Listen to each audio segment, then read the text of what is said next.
Hi everyone, good afternoon and today we are beginning with the next part of verbs. हम verbs का next part start करने जा रहे हैं. Last video में हमने देखा था कि verbs किसे कहते हैं और verbs के जो 3 फॉर्म्स होते हैं V1, V2, V3 इनके बारे में हमने समझा था. एक क्विक रिकैप देती हूँ before we go ahead.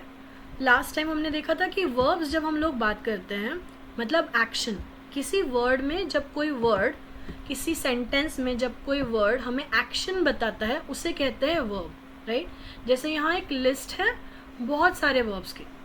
Go, eat, right, speak, run, drink, Singh, read, learn, teach, bye, C, take.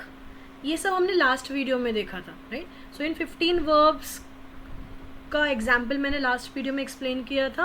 अगर आपने नहीं देखा है तो पहले प्लीज़ वो वीडियो देख लीजिए and then you can come to this video. So let's start. So now what we are going to do, हम आज क्या करने वाले हैं. सबसे पहले हम इन वर्ब्स को, जैसे हमने 3 हिस्सों में बांटा था, वर्ब का पहला फेज़, वर्ब का सेकेंड फेज़ और वर्ब का थर्ड फेज़. सो वर्ब का जो फर्स्ट पार्ट है जिसे हम V1 कहते हैं, जिसे बेस वर्ब भी कहा जाता है, right. So I will write here V1 is nothing but base or the first form of the verb.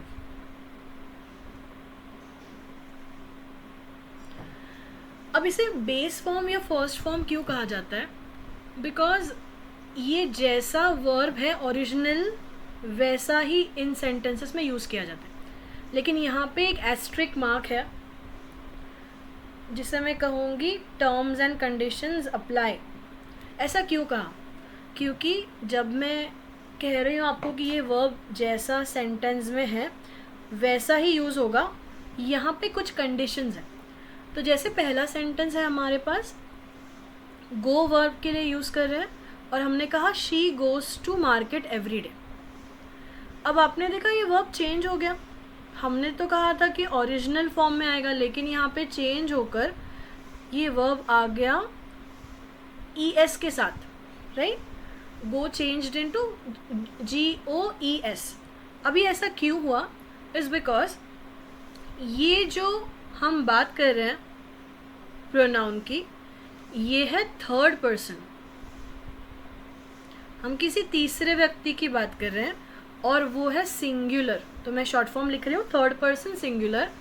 अगर आपने प्रोनाउंस की वीडियो नहीं देखी है तो उसमें प्लीज़ जाकर एक बार चेक कीजिए, आपको मेरे प्लेलिस्ट में मिल जाएगा, जहाँ पे आप प्रोनाउंस की बात कर रहे हैं. और प्रोनाउंस में जब मैं और आप किसी तीसरे व्यक्ति के बारे में बात कर रहे हैं उसे कहते हैं थर्ड पर्सन.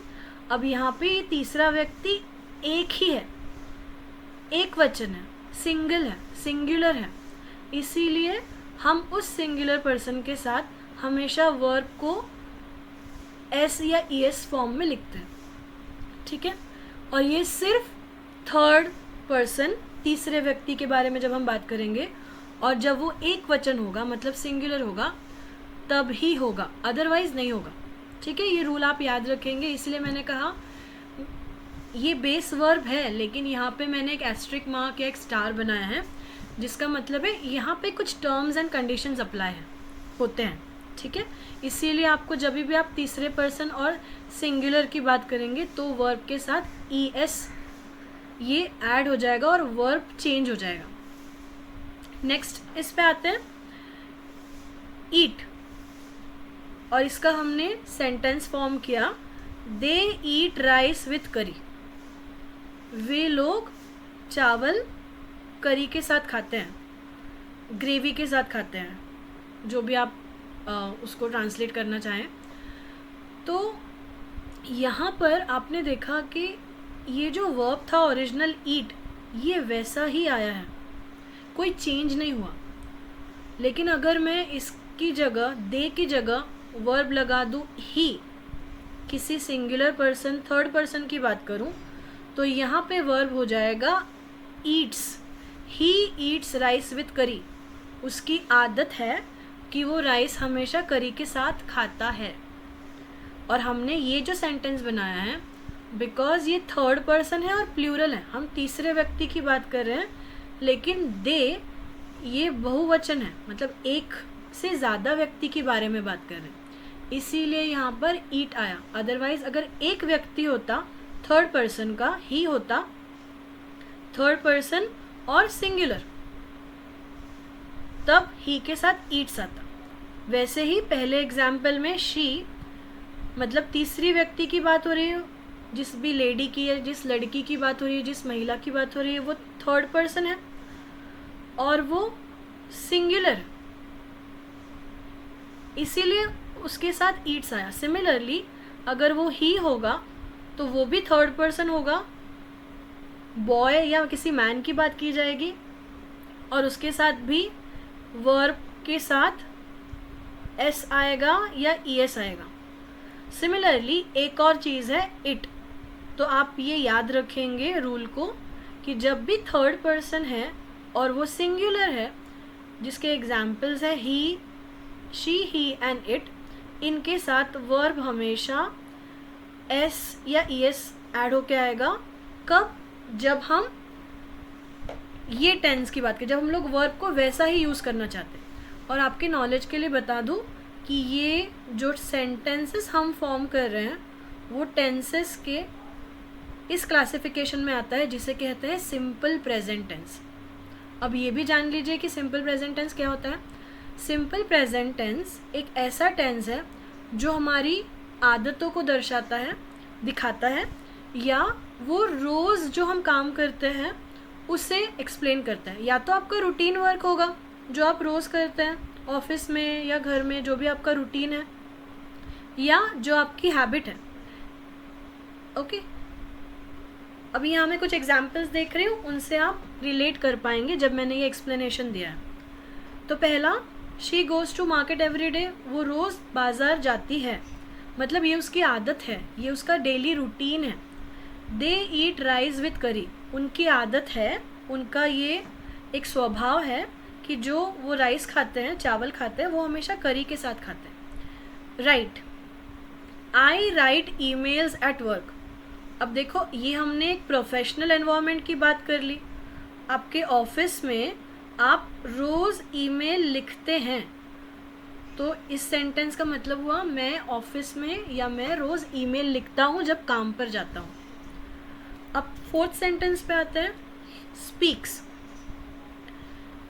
स्पीक। ओके, अब यहाँ पे फिर से ही आ गया, मतलब थर्ड पर्सन आया और हम सिंगुलर व्यक्ति की बात करें। ही मतलब कोई एक अकेला पर्सन है, जो कोई बॉय हो सकता है या कोई मैन हो सकता है। He speaks clearly in meetings, वो मीटिंग्स में बहुत क्लियरली, स्पष्ट अपनी बातों को रखता है, बहुत क्लियरली अपनी बातों को प्रेजेंट करता है या बहुत क्लियरली बोलता है, तो ये उसकी आदत है। Next, we are talking about run. इस क्रिया में हम लोग देख रहे हैं कि हम again the dog runs fast. जब हम इस क्रिया की बात कर रहे हैं, अब हम किसी डॉग के बारे में बात कर रहे हैं और मान लीजिए मैं और आप बात कर रहे हैं और डॉग भी थर्ड पर्सन हुआ, किसी तीसरे पर्सन के बारे में बात कर रहे हैं। आप कहेंगे मैम डॉग तो कोई व्यक्ति नहीं है, लेकिन डॉग इट्स नॉट नेसेसरी कि वो कोई व्यक्ति हो। ठीक है, आप जैसे अभी तक देख रहे थे कि या तो वो कोई मेल है या फीमेल है, लेकिन जब हम बात करते हैं तब हम जानवरों की भी बात कर सकते हैं, एनिमल्स की भी बात कर सकते हैं। तो इसीलिए dog runs fast third person है, सिंगुलर है, अब एक ही डॉग की बात हो रही है, इसीलिए उसके साथ भी वर्ब में एस आया और हमने वो सेंटेंस फॉर्म किया, डॉग रन्स फास्ट। और ये हमें बताता है उस डॉग का रूटीन या उस डॉग की हैबिट। ठीक है, जैसे हमने कहा ये जब वर्ब का बेस फॉर्म यूज़ हो रहा है तब हमेशा वर्ब आपको ये बताएगा कि उस पर्टिकुलर व्यक्ति या उस पर्टिकुलर जो भी आप चीज़ की बात करें, जो आप किसी व्यक्ति की बात करें, किसी जानवर की बात कर रहे हैं, किसी एनिमल की बात कर रहे हो, या नॉन लिविंग थिंग भी हो सकता है, निर्जीव वस्तु भी हो सकती है, तो उसके साथ जब वो सिंगल है, सिंगुलर है और थर्ड पर्सन है, तो उसके साथ वर्ब में एस ऐड होगा। Next, drink. We drink tea in the morning. काफ़ी लोगों को ये आदत होती है जब वो अपनी सुबह की शुरुआत करते हैं तब वो चाय पीते हैं नाश्ते के साथ, या सबसे पहले चाय पीते हैं। तो ये शब्द भी हमें, ये सेंटेंस भी हमें ये बता रहा है कि हमारी आदत क्या है, हमारा रोज़ का जो रूटीन है, रोज़मर्रा की जो लाइफस्टाइल है या स्केड्यूल है हमारा, उसमें हम लोग रोज़ चाय पीते हैं। ठीक है, आई होप आपको ये वर्ब का फर्स्ट फॉर्म समझ में आया होगा। Thank you very much. We will meet in the next video with the verb second form.